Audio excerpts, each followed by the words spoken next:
So guys, 2 days na lang ang exam. Mali ko dire. Exposure to which of the following teratogens is specifically associated to damage in the eighth cranial nerve, which is what is the purpose of the eighth cranial nerve? It is the um, vestibulocochlear, which is for balance and hearing. So, streptomycin and quinine, which is for malaria and TB, is the substance that can cause ototoxicity, damaging the hearing and balance. So, we have here the teratogens ingested threats. Okay, wala pa rin nato siya na memorize specifically. So, oh, una siya itong i-memorize, guys. Ang dilantin is for cleft palate. Tetracycline is for discoloration of the teeth. Causes effect na niya. And warfarin, of course, magkakause siya bleeding disorders. Thalidomide, what is thalidomide for? Is this the one for hypoglycemia? Which causes phocolemia or the absence of limbs. And we have two kinds of this, which we will later on go over. We also have isotretinoin, which is for the skin, which can cause Accutane, which can cause craniofacial and CS anomalies. And streptomycin and quinine is for eighth cranial nerve balance. So we have teratogens lifestyle. Caffeine is dapat 1 to 2 cups a day lang, which produces a diuretic effect, which leads to dehydration and impairs iron absorption. Vasoconstriction naman ang effect ng tobacco. Actually, all of them causes vasoconstriction. But tobacco causes LBW and IUGR. Alcohol also causes fetal alcohol syndrome, which leads to cognitive and behavioral disorders.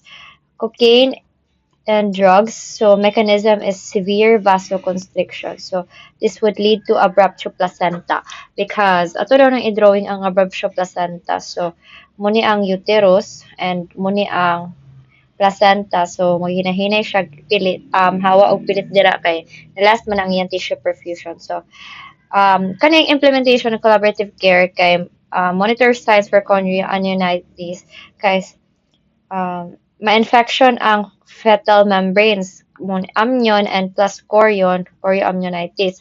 So, katuning i-tanaw sa sa kuno sa mga kamagamit og fibrin-based silat. Kung gusto ka nimo ipangtapal manggod ni siya. So, sa premature rupture of membranes ni siya dapit. So, mo to siya, i-monitor nato siya for chorioamnionitis and obtain vaginal culture for group B streptococcus as ordered. So, mag-obtain ta group B streptococcus as ordered management sa prom. So, ato nang question dire kay base mabalikan ni. When or sa comments down below na lang, when ka mag group B streptococcus na when ka mag-group B streptococcus na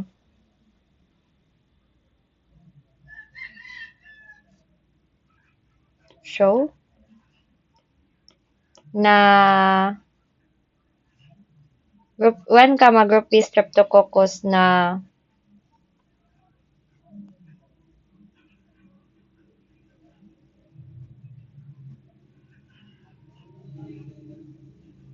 check sa prom.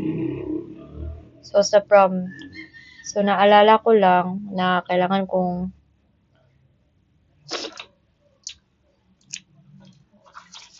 okay. So, na ako'y naalala lang. Okay. So, isulat.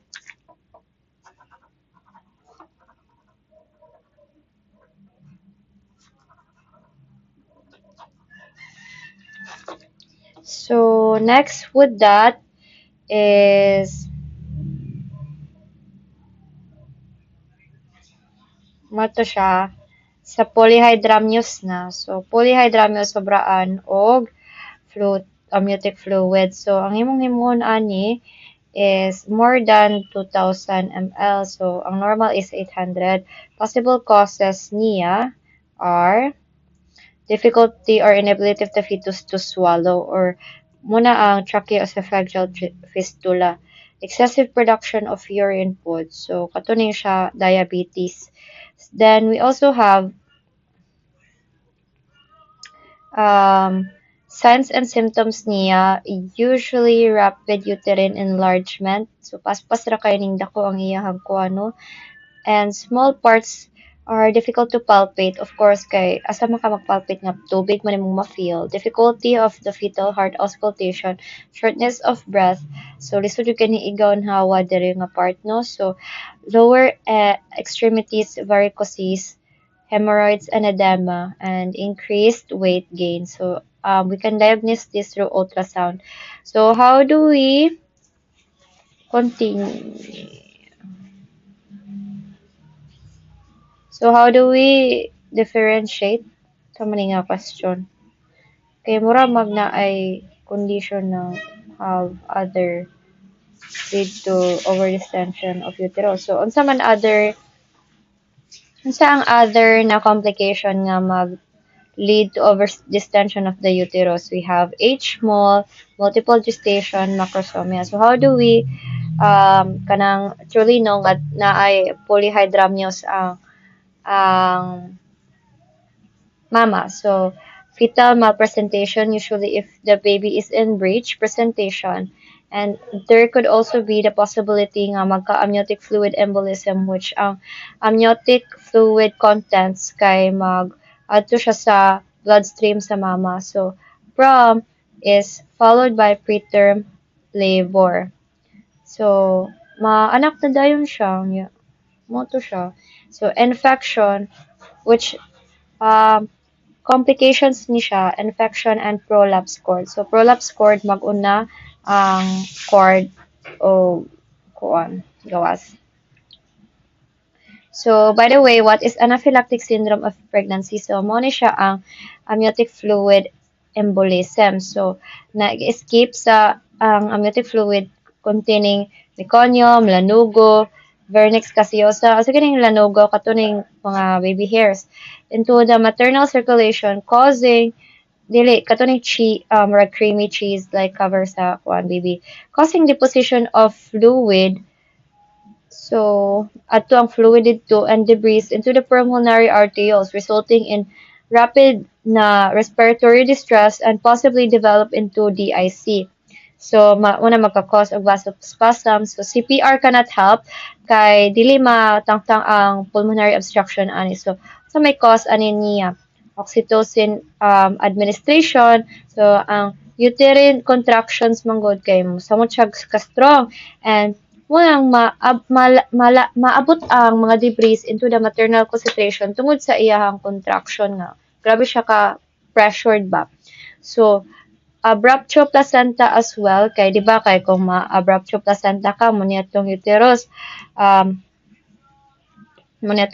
na may pag matangtang na siya namang diri bitaw nga part niya kay murag dira mo agi ang tubig. So, hydramnios. So, sudden sharp pain and inability to breathe. Muna ang iyahang mga signs and symptoms. Sudden sharp pain and the patient becomes pale and turns cyanotic. So, dangerous kaayo nga mahimo na siya pale, cyanotic. Ang mama nga na ay anaphylactic syndrome. So, how do we manage anaphylactic syndrome? So, immediate oxygen inhalation. Kay, again, kay nagka-respiratory distress man siya, inability to breathe, kay ang balik ta again, kay ang pulmonary arterioles na sudlan og mga meconium, lanugo, vernix caseosa, mga debris and amniotic fluids. So, CPR, dili na to siya buhaton. Baby should not be delivered, should be delivered via CS within 5 minutes para ma-save pa ang baby. If the woman survives the initial insult, there is an increased risk for DIC. So, mamatay ra daw gihapon. Or, miracle na jud if buhi pa jud ang mama, no? So, management of polyhydramnios is we remove the amniotic fluid. So, i-ultrasound ni siya. So, how many amniotic fluid is removed 500 to 1000 ml slowly. We must highlight slowly. Why do we need to have it slowly? To prevent a rupture placenta, which can lead to anaphylactic syndrome of pregnancy. So, what are the nursing diagnosis of polyhydramnios? Decreased tissue perfusion, inability to breathe, sa mani,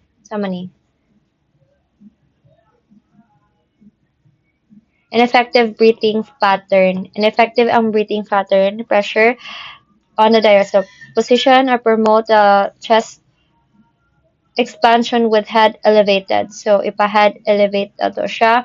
Dili na to siya pahigda kay maka-aspirate. And altered tissue perfusion due to placental related to pressure from excess fluid. Mm. So, position on the side if possible and head elevate, passive or active assisted range of motions to the lower extremities. So, nursing diagnosis.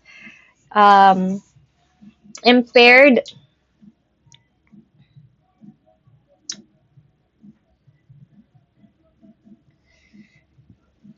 placental perfusion, physical mobility related to edema. So, kung mag-polyhydramnios ka, magka-edema ka, so, ma-decrease imong range of motion. And discomfort from enlarged uterus. Anxiety related to fetal outcome. Explain the cause of hydramnios if known. Encourage patient's family to ask questions regarding any treatment procedures. Encourage expression of feelings. Prepare patient for type of delivery that is anticipated and for the expected finding at the time of delivery. So nursing diagnosis is risk for injury and overdistension of the uterus related to overdistension of the uterus and possible hemorrhage. Hemorrhage punta sa one. So how do we intervention for overdistension of the uterus related to and can cause possible hemorrhage? We keep the woman well hydrated and nourished. So how do we again? Comment down below. How do we keep the woman intervention for risk for injury related to this overdistension of the uterus with possible hemorrhage? We have to make the mama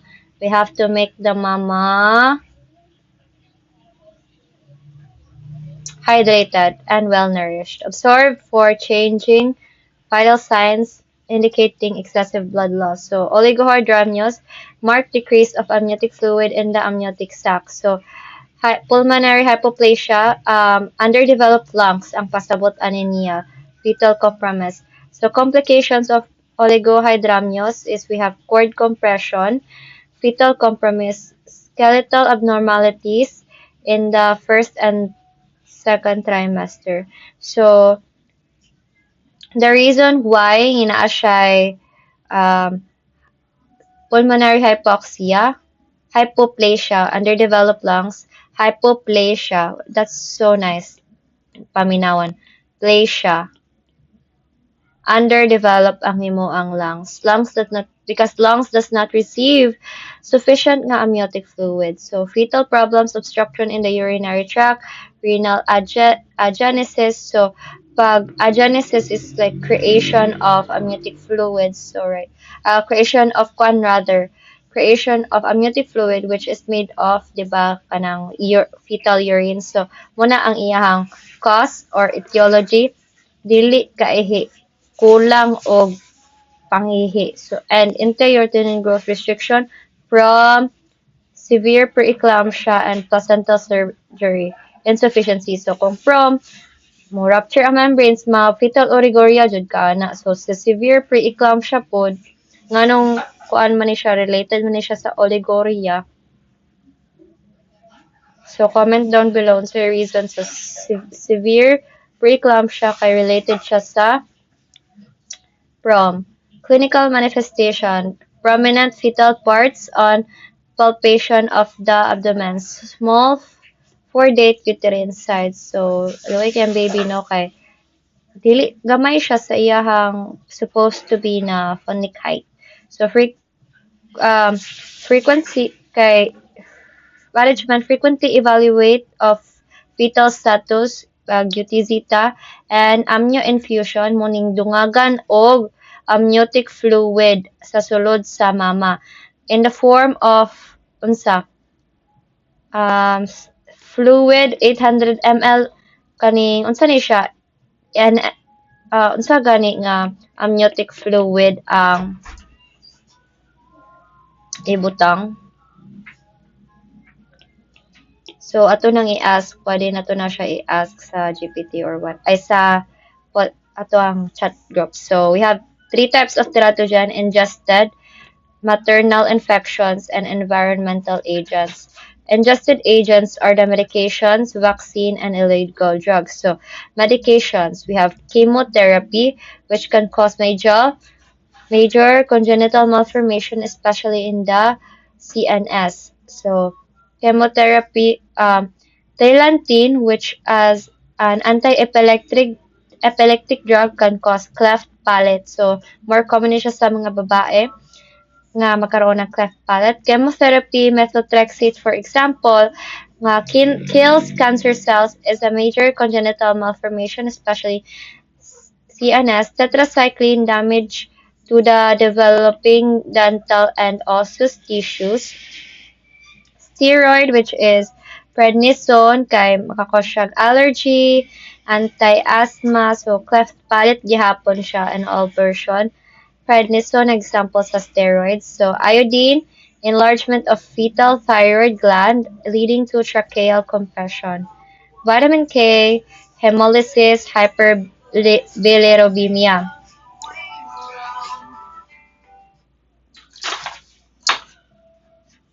So, vitamin K, what is hemolysis again? It is the muni ang red blood cells. So, ma-breakdown na siya ang red blood cells. And hyperbilirubinemia is like increase of bilirubin. So, muna ang effects of vitamin K, which is too much ang siguro. Vitamin K toxicity can cause hyperbilirubinemia, which causes the jaundice skin. So, aspirin and phenobarbital prevent strokes. Aspirin is a blood thinner which prevents strokes, and phenobarbital is also anti-epileptic, which can lead to bleeding disorders. Streptomycin, which is a Cox infection, guys.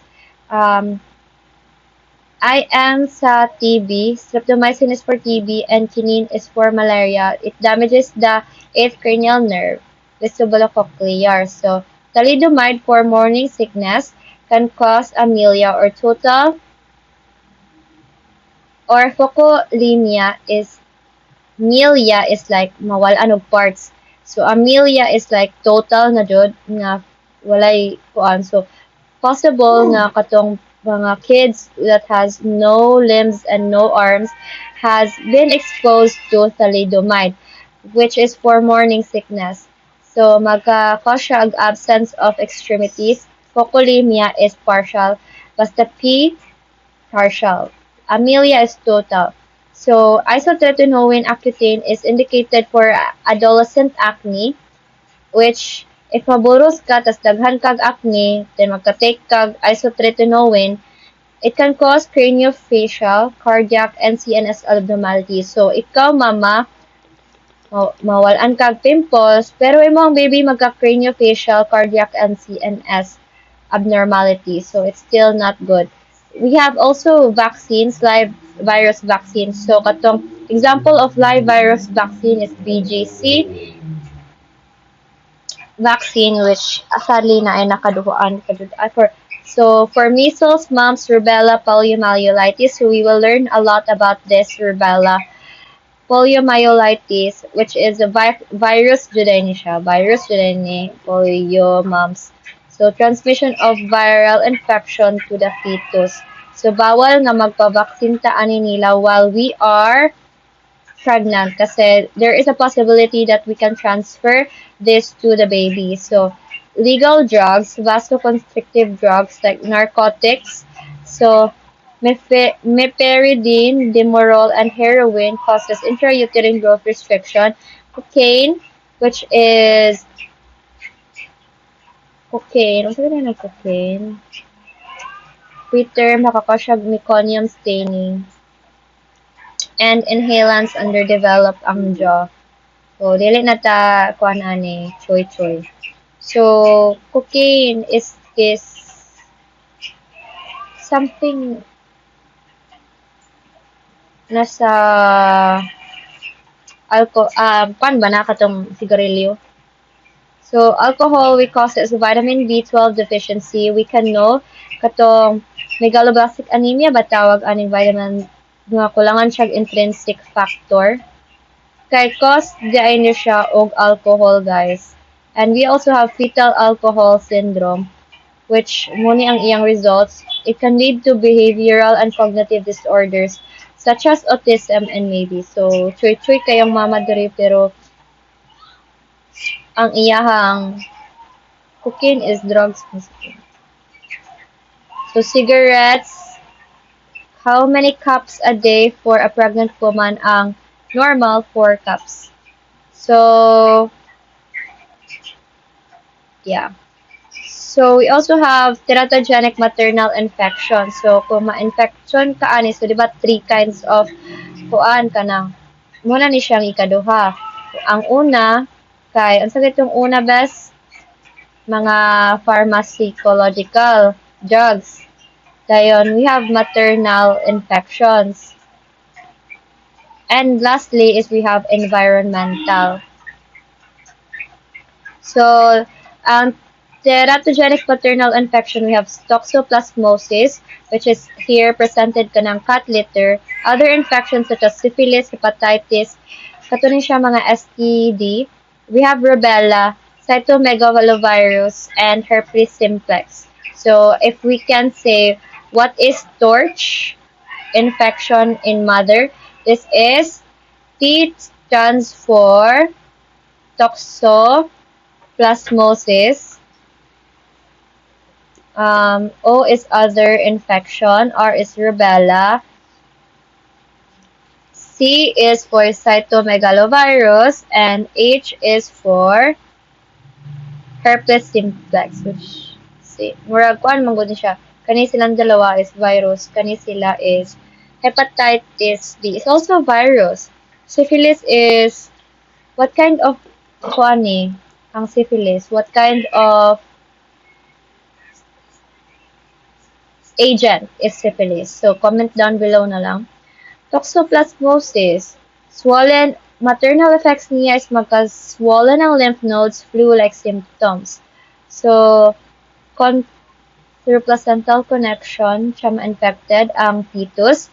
The mother may be infected by improper handling of cat litter and handling of contaminated meat. So, fetal severe malformations of skull and eyes, active infections in the liver, and stillbirth. So, unsay effect sa toxoplasmosis sa mama versus sa fetus. Sa mama, magkakuan siya o, okay, dali ra kita malimot, no? Lymph nodes ang atong kanso. Atong imagine ang test. Okay, daghan man nag-lymph nodes dira. So, sa mama. Sa kuan po, kay malformation sa skull. So, muna siyang skull and eyes. Ang sa fetal. So, therapy, we use sulfonamides and pyrimethamine. So, ingon si ma'am diri nga, dili ko quiz ninyo kay lisod. Anyways, sa rubella, German measles, we have magkakosya mild rash sa mother, and same ni siya sa group B, no? Kay, ang sa to, mo na bang guro ni ang strawberry. So, ako ning i-Anki, kung unsa ni ang what is the pathognomonic sign for rubella? So, it causes fetal distress, fetal deafness, mental and motor challenges, cataracts, and cardiac defects. So, we have last is di pa ni last. Second to the last is sa torch is cytomegalovirus, which is passed down through a droplet. Same sa katong kuan ni Sir Froy nga mga sakit. Yeah. So fetal effects is hydrocephalus, microcephaly, and spasticity with eye damage, deafness, and chronic fever. So, luya kaysa ano. So, kanina di ay ang na ay blueberry muffin lesion. So, if we will ask you, what what has the characteristic of blueberry muffin lesion? So, the answer is cytomegalovirus. So, lastly is ang herpes simplex. So, mugawas ni siya sa exam unsa nga kuan ang herpes simplex, it is a virus. So first trimester, severe congenital anomalies or this miscarriage. Second trimester, premature birth. Genital lesion is CS. So IV is acyclovir can be given. Acyclovir for CS. For hypersymplex virus. Then we have last is yeah. Last na nga topic is environmental teratogens. We have maternal chemical hazards, radiation, hyperthermia, and maternal stress. Chemical hazards, radiation, hypothermia and hyperthermia, and maternal stress. So first sa chemicals, we have pesticides. So common kayo siya sa mga farm. Wait, last can cause low birth weight and fetal loss childhood cancer. So we also have maka-abort ning pesticides guys. So exposure to this dili yun nato siya kanon ha. Kay maka-abort ni siya and childhood cancer which is so sad. Mercury can cause neurologic damage, so blindness. So this is common sa gold miners. So that's why they use this to separate gold from stones. So mercury flows from the liver, eats a fish, and mercury nasa fish, then we can have neurologic damage and blindness to the baby, which is so dangerous. So how do we manage radiation exposure? So mag-wear ta ani nga lead apron ang tawag. So most damaging time of is from implantation to 6 weeks. So when is radiation very dangerous? So kung magpa-x-ray ka, di ba, na ani radiation. So i-make sure sa nga dili ka pregnant. So kay implantation to 6 weeks ni siya very dangerous. So complications is neurologic damage, mental retardations, congenital malformation. So neurologic damage, same siya sa mercury exposure. So we have hyperthermia or grabe kataas imuhang temperature which interferes with cell metabolism. Maternal fever, which is 4 to 6 weeks, will result to abnormal fetal brain development, possible seizure disorders, hypotonia, and skeletal deformities. So stress is vasoconstriction. So post-term pregnancy. Napaday tayo post-term pregnancy last. So a pregnancy that exceeds 38 to 42 weeks. So we are talking a lot about about calcium deposits. So again, what is postpartum pregnancy? Pila ka weeks? 38 to 42 weeks. So causes niya is the trigger that initiates labor did not turn on. So unsa man ang mga causes, ang mga what leads to labor ng mga hormones. So we have prostaglandin. So because of high salicylates, mag-interfere siya sa prostaglandin synthesis. So what is salicylates? This is a medication for arthritis. So we know nga kung naay high dose of salicylates, it can interfere with prostaglandin synthesis. So magka-fail of the uterus to respond to normal labor stimulation. So meconium aspiration, although meconium is sterile, it's still poop, guys. So macrosomia, rare baby